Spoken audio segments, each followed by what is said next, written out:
Hello, नमस्कार। कैसे हो सब लोग? उम्मीद है सब अच्छे से होंगे और अपनी तैयारी है वो कर रहे होंगे। तो देखिए, अपन जलवायु विज्ञान का अध्ययन कर रहे थे और इसमें अपन ने जो टॉपिक चल रहा था वो था वायुमंडलीय तापमान का वितरण।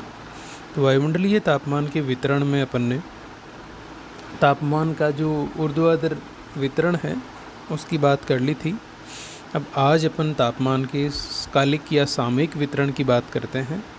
तो चलिए शुरू करते हैं।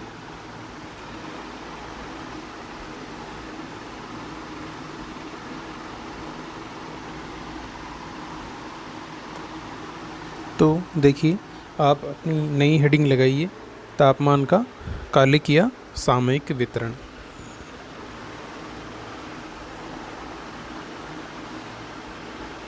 देखिए, इसके अंतर्गत अपन ने जो क्षैतिज वितरण लंबवत वितरण पढ़ा था उसमें क्या था, तापमान का जो धरातल से ऊंचाई की ओर जाते हैं तो उसमें जो बदलाव होता है उसको अपन को पढ़ना था।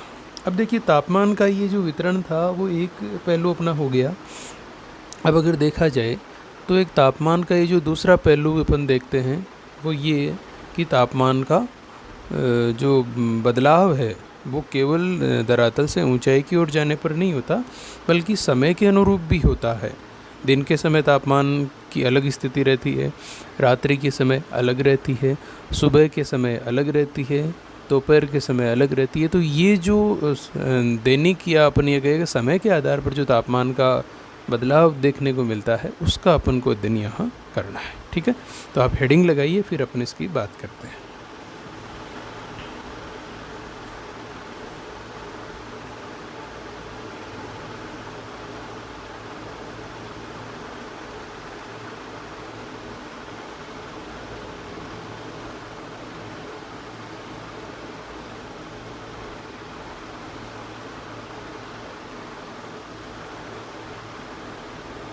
तो देखिए, तापमान की अगर अपन कालिक वितरण की बात करें तो जैसा कि आप सभी जानते हैं कि सूर्योदय के बाद तापमान अपना धरातल का वो बढ़ने लगता है और ये दोपहर तक बढ़ते जाता है और दोपहर के बाद 2-3 बजे के बाद में इसमें गिरावट आनी प्रारंभ हो जाती है। फिर यही तापमान है वो शाम के समय कम होते होते रात्रि में कम हो जाता है और रात्रि में 2-3 बजे अपने न्यूनतम लगभग 3 से 4 बजे के आसपास अपने न्यूनतम बिंदु पर होता है और फिर यही प्रक्रिया हमेशा चलती रहती है। तो देखिए, होता क्या है कि धरातल पर जो सूर्य का ऊर्जा पहुंचती है वो अधिकतम कब पहुंचती है और तापमान का उस पर अपने जो धरातल पर जो तापमान है वो अपन को महसूस अधिकतम कब होता है, इसमें फ़र्क है। देखिए, फ़र्क कैसे कि सूर्य की अपने लंबवत स्थिति होती है 12 बजे दोपहर के समय। तो उस 12 बजे अपने सूर्य की जो लंबवत स्थिति होती है उस समय अपने धरातल का तापमान सर्वाधिक होना चाहिए क्योंकि उस समय किरणें सीधी पड़ती है। लेकिन वास्तविक स्थिति अपन क्या देखते हैं कि वो तापमान जो अधिकतम होता है वो 12 बजे नहीं होकर के वो कितने बजे होता है, वो लगभग 2 से 3 बजे के आसपास होता है। अब ये क्यों होता है बताइए? वो इसलिए होता है क्योंकि सूर्य के द्वारा जो विकिरण अपने को प्राप्त होता है वो प्राप्त तो होता है, लेकिन पार्थिव विकिरण के द्वारा जब धरातल से वो वापस संवहनीय क्रियाएं होती है, वो ताप पार्थिव विकिरण के द्वारा वापस वायुमंडल में पहुंचता है तो उसमें समय लगता है और वो 12 बजे नहीं होकर के क्या होता है, वो जो प्रक्रिया है उसमें थोड़ा टाइम लगने की वजह से वो 2 से 3 घंटे आगे शिफ्ट हो जाती है। तो ऐसी स्थिति में क्या होता है, सूर्य की जो लंबवत स्थिति है वो तो 12 बजे होती है, लेकिन वायुमंडल गर्म होने में जो समय है वो ज़्यादा लगता है और उसकी वजह से अधिकतम तापमान है वो 2 से 3 बजे के आसपास रिकॉर्ड होता है। अब यही स्थिति रात्रि के समय होती है, मतलब मध्य रात्रि का जो समय 12 बजे का है तो ठंड भी या अपन ये कहें कि न्यूनतम तापमान भी रात्रि को 12 बजे होनी चाहिए। लेकिन उसमें क्या होता है कि जो स्थल भाग गर्म हो जाते हैं वो पार्थिव विकिरण या जो अपनी ऊष्मा उसको छोड़ते रहते हैं, लेकिन उसको छोड़ने का जो एकदम उनके पास में जो एनर्जी होती है वो सारी छोड़ते हैं, तो उसमें उनको लगभग ज़्यादा समय लगता है क्योंकि ऊष्मा धरातल में निहित रहती है। तो एकदम ये अपन कहेगा निष्क्रिय होने की जो स्थिति है वो सुबह के समय 4-5 बजे के आसपास तक आती है, वो 12 बजे नहीं आ पाती, क्योंकि ये इसको ठंडा होने में टाइम लगता है, ऊष्मा को नष्ट होने में समय लगता है। तो इसी स्थिति में होता क्या है कि अपने जो अधिकतम तापमान और न्यूनतम तापमान का मापन भी किया जाता है, वो भी दोपहर के 12 बजे और रात्रि के 12 बजे नहीं करके क्या करते हैं, उसको भी शाम को दोपहर के बाद में 2 से 3 बजे अधिकतम तापमान लिया जाता है, और वही सुबह 4 से 5 के बीच में न्यूनतम तापमान है उसका मापन किया जाता है। ठीक है, तो ये चीज़ आप लिख लीजिए, फिर अपन इसके बाद में आगे बात करते हैं। तो हेडिंग लगाइए आप तापमान का कालिक वितरण या सामयिक वितरण, और इसमें लिखिए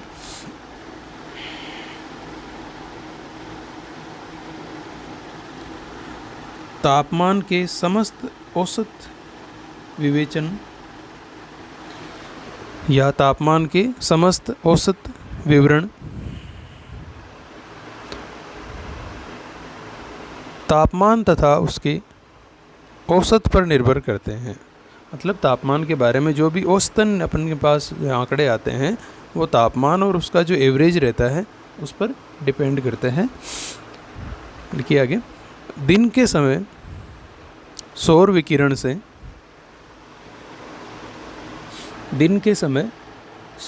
विकिरण से जो ऊर्जा प्राप्त होती है, सौर विकिरण से जो ऊर्जा प्राप्त होती है उसे प्राप्त करने की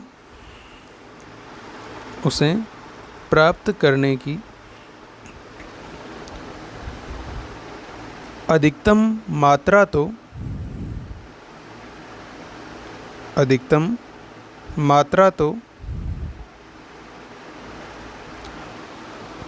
दोपहर के 12 बजे होती है,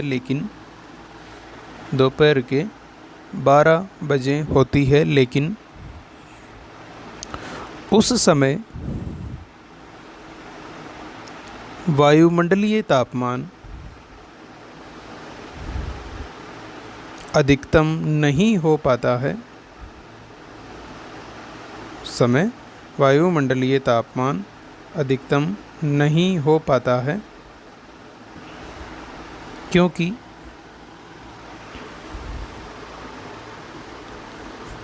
इस समय प्राप्त होने वाला सूर्य का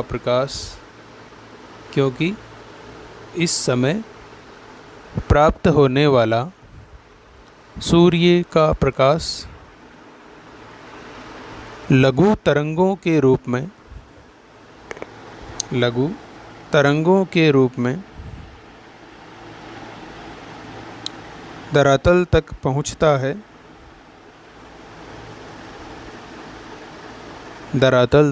पहुंचता है, लेकिन इसके द्वारा वायुमंडलीय तापमान की वृद्धि में विशेष प्रभाव नहीं पड़ता, बल्कि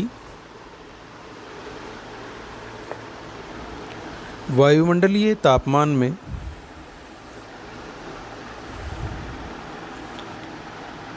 होने वाली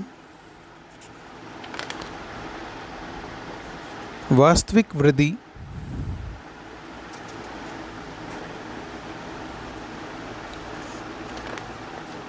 पार्थिव विकिरण से घटित होती है, जो कि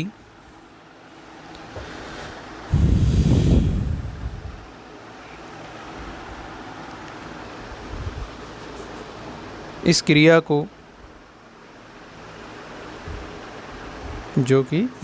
को निर्मित होने में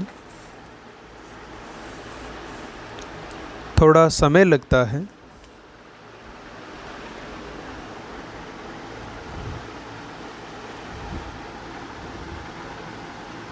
यही कारण है कि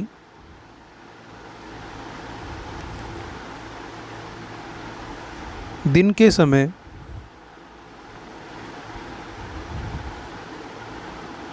अधिकतम तापमान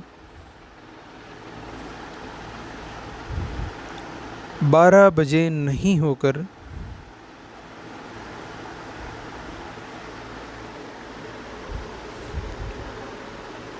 12 बजे नहीं होकर दोपहर बाद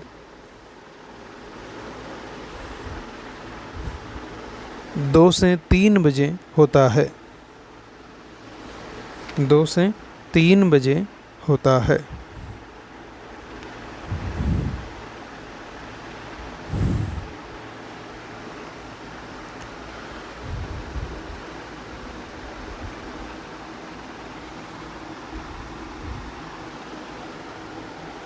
ठीक है, आगे पैराग्राफ चेंज करके लिखिए। इसी प्रकार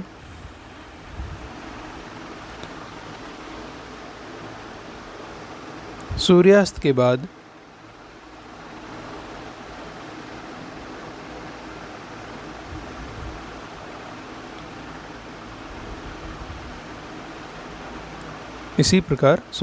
बाद वायुमंडल का तापमान न्यूनतम भी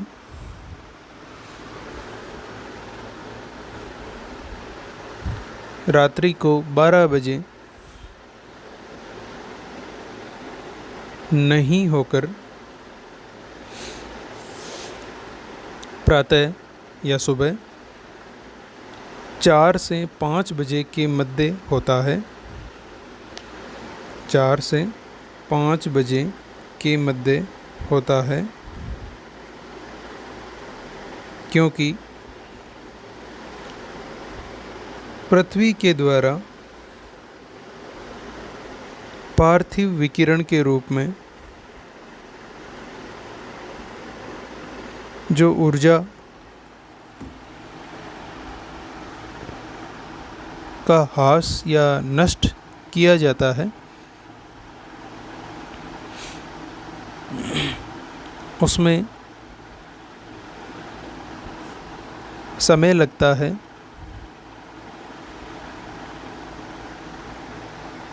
ठीक है, अब देखिए एक बात आप ध्यान रखिए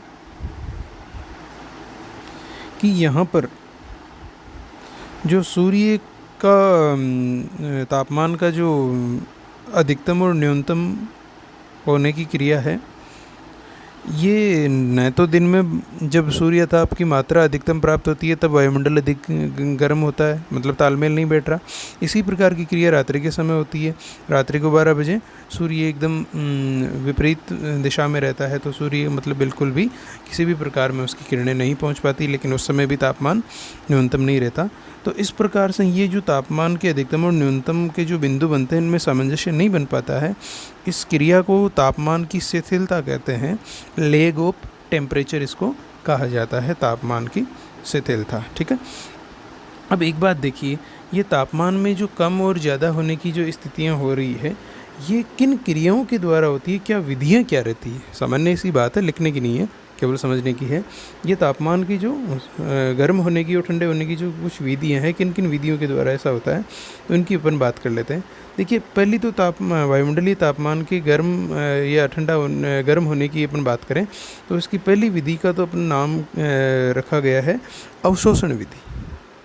अवशोषण विधि, देखिए इस विधि में क्या होता है, जो सूर्य से जो लघु तरंगों के रूप में जो एनर्जी आती है, उसको वायुमंडल में जो धूल कण है, जो बादल है, जो जलवाष्प है, ये कुछ मात्रा में उसको ग्रहण कर लेते हैं। ज़्यादा मात्रा में उनसे ग्रहण नहीं हो पाती, लेकिन कुछ मात्रा में, आंशिक मात्रा में इसको ग्रहण कर लेते हैं, और इसके द्वारा क्या है, वायुमंडलीय तापमान का कुछ जो भाग है वो गर्म होता है। ठीक है, तो एक तो हो गई अवशोषण। दूसरी जो विधि होती है उसका नाम है चालन विधि। चालन, ठीक है, कंडक्शन मेथड अपन इसको कह सकते हैं। तो देखिए इसमें क्या होता है कि जो सूर्य की जो किरणें धरातल पर पहुंचती है, इससे धरातल गर्म होता है, लेकिन जो धरातल के संपर्क में जो नीचे की जो वायु आती है, जो वायु धरातल के क्षेत्र में बह रही है, जब वो वायु उस धरातल के संपर्क में आती है तो धरातल के संपर्क में आके क्या होती है, वो गर्म हो जाती है और गर्म होकर वो तापमान को ग्रहण करती है, उससे जो ऊष्मा है उसका संचरण होता है और वो जिस भी दिशा या क्षेत्र में जाती है वहाँ के तापमान में वो वृद्धि करती जाती है। तो ये तापमान का वायुमंडलीय तापमान में वृद्धि का ये दूसरा तरीका है। इसके अलावा एक तरीका होता है पार्थिव विकिरण, जिसकी अपन अभी बात कर ही रहे हैं। इसमें धरातल से परावर्तित होकर जो वापस विकिरण वायुमंडल में पहुंचता है वो गर्म करते रहता है। एक क्रिया और होती है संवहन की। इसमें क्या होता है, धरातल के संपर्क में जो वायु आती है वो गर्म होती है, गर्म होकर वो ऊपर की ओर जाती है और उसके संपर्क में जो वायु आती है उसका तापमान भी बढ़ते रहता है। तो इस प्रकार से ये क्रियाएं होती है। इसके अलावा एक विधि और है जिसको अभिवहन कहते हैं। इसमें ऊष्मा का जो स्थानांतरण होता है वो क्षैतिजीय रूप में होता है। तो इसमें जो वायु है, जैसे अपने लू चलती है, वो वायु एक स्थान से दूसरे स्थान पर जाती है और वो तापमान को बढ़ाते जाती है। ठीक है, तो ये कुछ इस प्रकार के जो तरीके हैं जिनसे वायुमंडलीय तापमान में वृद्धि होती है। यहाँ तक आपने लिख लिया, तो चलिए अपन आगे बात करते हैं।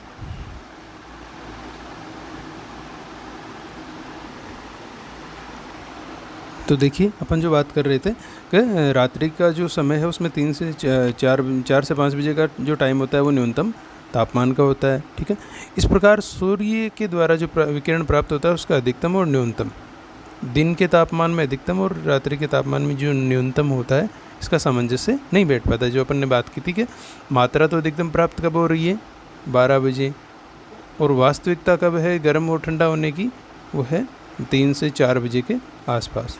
तो ये जो इसमें विचलन आ रहा है, जो इसको अपन क्या कहते हैं, तापमान की शिथिलता या लेग ऑफ टेम्परेचर। ठीक है, तो ये आप नोट कर लीजिए, एक लाइन लिखिए। सूर्य के विकिरण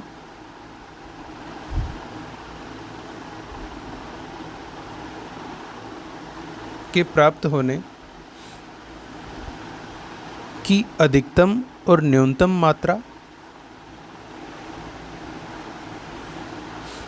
तथा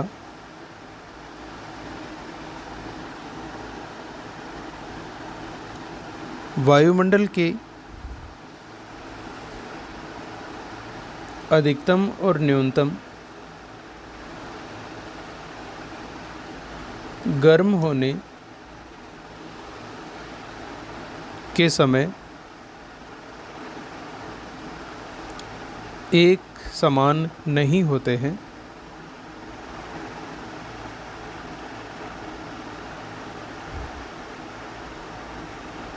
इनमें कुछ अंतर देखने को मिलता है, अर्थात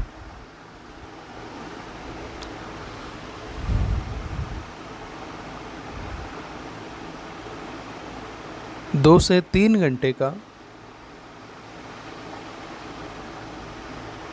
विचलन निर्मित होता है, जिसे तापमान की शिथिलता या लेग ऑफ टेम्परेचर कहा जाता है।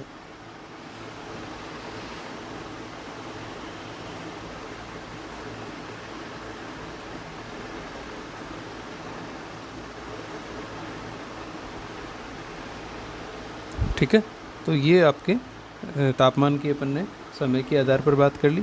अब देखिए कुछ इसी से जुड़ी हुई शब्दावली है कि औसत तापमान क्या होता है, औसत दैनिक तापमान क्या होता है, औसत मासिक तापमान क्या होता है और औसत वार्षिक तापमान क्या होता है। तो इसकी अपन बात कर लेते हैं। अगर आप लिखना चाहो तो इनको लिख सकते हो अपनी भाषा में, नहीं तो ज़रूरत नहीं है। देखिए, औसत तापमान किसे कहते हैं कि औसत तापमान का आशय किसी भी स्थान विशेष के उच्चतम और न्यूनतम तापमानों का औसत, मतलब जो अधिकतम तापमान है और जो न्यूनतम तापमान है, इन दोनों का जो एवरेज निकाला जाता है उसी को अपन क्या कहते हैं, औसत तापमान। ठीक है, अब औसत दैनिक तापमान क्या होगा, किसी स्थान के किसी दिन का उच्चतम और न्यूनतम जो तापमान रहता है उनका औसत है, उसको क्या कहेंगे, औसत दैनिक तापमान। इसी प्रकार से औसत महीने का निकाल लिया जाता है, महीने का अधिकतम और महीने का न्यूनतम, उसको औसत मासिक तापमान कहेंगे। और इसी प्रकार से जो वर्ष का 12 महीनों का निकाला जाता है उसको औसत वार्षिक तापमान कहेंगे। ठीक है, अब देखिए अपन ने तापमान का जो वितरण पढ़ा था उसी से जुड़ा हुआ एक पॉइंट है तापमान का व्युत्क्रमण या तापमान की विलोमता। देखिए होता क्या है, धरातल से अपन ऊंचाई की ओर जाते हैं तो सामान्यतः तापमान में कमी होती जाती है, लेकिन कई बार स्थिति ऐसी आती है कि तापमान में कमी होने के बजाय ऊपर का तापमान है वो अधिक मिलता है। तो ऐसी जो क्रिया होती है इसको तापमान का व्युत्क्रमण कहा जाता है। अब देखिए ये क्यों होती है ये आप समझ लीजिए। देखिए तापमान की विलोमता कब होती है, जब वायुमंडलीय दशाएं स्थिर होती है तभी देखने को मिलती है। देखिए सामान्य परिस्थितियों में ऊंचाई के साथ तापमान में कमी आती है, लेकिन कुछ परिस्थितियों में ऊंचाई के साथ तापमान घटने के स्थान पर बढ़ने लगता है। ऊंचाई के साथ तापमान के बढ़ने को तापमान का व्युत्क्रमण या विलोमता कहा जाता है। मतलब सामान्य परिस्थिति में तापमान ऊपर की ओर जाने पर कमी ही होगी, लेकिन कुछ विशेष परिस्थितियां देखते हैं कि उस समय ऊंचाई के साथ तापमान बढ़ने लग जाता है। तो ये कब होता है, ये होता है जब रात की अवधि लंबी होती है, आकाश स्वच्छ होता है और वायु शांत प्रकार की होती है और शुष्क होती है। साथ में जो हिमाच्छादन है ऐसी क्रियाएं हैं वो घटित होती है। तो ऐसी स्थिति में क्या होता है, जब ये क्रियाएं अपन इनकी जो बात की ये दशाएं देखने को मिलती है तो क्या होता है, ऐसी परिस्थितियों में धरातल और वायु की जो निचली परतें हैं इसमें ऊष्मा का विकिरण तेज गति से होता है। मतलब धरातल इस स्थिति में क्या होता है, जो अपनी ऊष्मा है उसको तेज़ी से ड्रॉप करता है, छोड़ता है।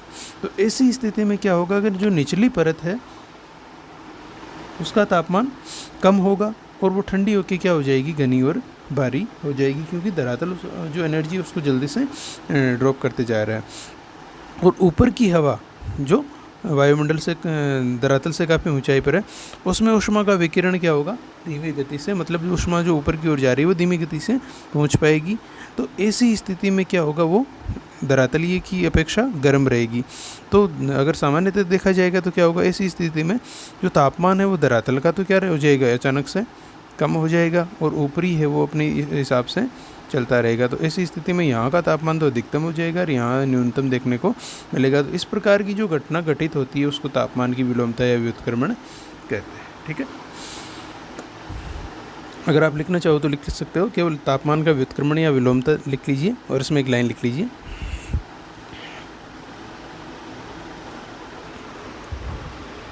सामान्य परिस्थितियों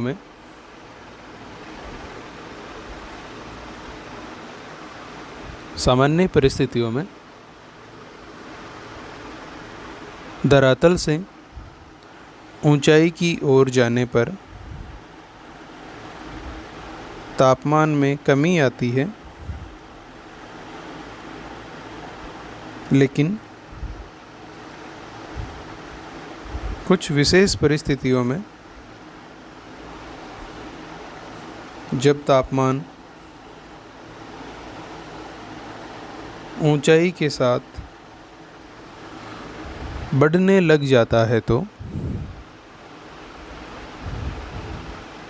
इसे